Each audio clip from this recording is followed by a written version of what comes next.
জীবনের নিরন্তর প্রবাহ, স্মৃতি, স্বপ্ন আর বাস্তবতার মিশেলে বাংলা নাট্য জগতে তিনি এমন এক আবহ তৈরি করেছিলেন যেখানে শুধু ঘটনা বা সংঘাত নয়, দর্শক মুখোমুখি হয় বহুমাত্রিক গভীর অনুভবের। এই অনন্য পথচলার কারিগর, বাংলা নাট্যকোষের একমাত্র প্রণেতা, প্রখ্যাত নাট্যকার ও গবেষক নাট্যাচার্য সেলিম আল দীন।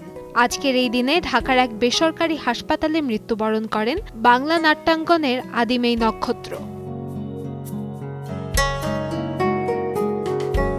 ১৯৬৮ সালে কবি আহসান হাবিব সম্পাদিত দৈনিক পাকিস্তান পত্রিকায় আত্মপ্রকাশ ঘটে সেলিম আল দীনের। স্বাধীনতা পরবর্তী সময়ে তিনি যুক্ত হন ঢাকা থিয়েটারের সঙ্গে। বিশ্ববিদ্যালয়ে পড়া শেষে জাহাঙ্গীরনগর বিশ্ববিদ্যালয়ের বাংলা বিভাগে প্রভাষক হিসেবে যোগ দেন সেলিম আল দীন এবং তারই আগ্রহ ও ঐকান্তিক প্রচেষ্টায় ওই বিশ্ববিদ্যালয়ে প্রতিষ্ঠিত হয় নাটক ও নাট্যতত্ত্ব বিভাগ। বাংলা নাটক তার নিজস্ব সাংস্কৃতিক বৈশিষ্ট্য বজায় রেখে প্রবেশ করে বিশ্ব সংস্কৃতির অঙ্গনে।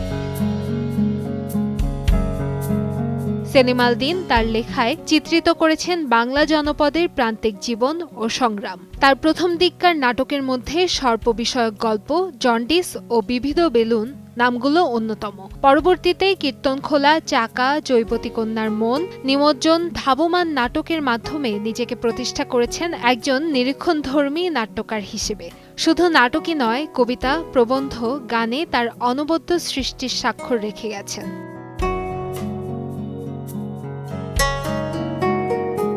ইউরোপীয় নাট্যনীতির গণ্ডি পেরিয়ে বাংলা নাটকের শেকড় অনুসন্ধানে তার গবেষণা ও সৃজনশীল প্রয়াস তাকে পৌঁছে দেয় আলাদা এক উচ্চতায় এবং এনে দেয় বাংলা একাডেমি ২১ পদক ও স্বাধীনতা পুরস্কার সহ বহু সম্মানজনক স্বীকৃতি। জীবনের শেষ ভাগে নিমজ্জন নামে মহাকাব্যিক এক উপাখ্যান রচনা করেছেন তিনি। লোকনাট্য ও বিশ্ব সংস্কৃতির ধারায় সেলিম আল দীন বাঙালির নাট্য চেতনায় বেঁচে থাকবেন বহুকাল। কান্তাময়ী স্নেহা, সময় সংবাদ, ঢাকা।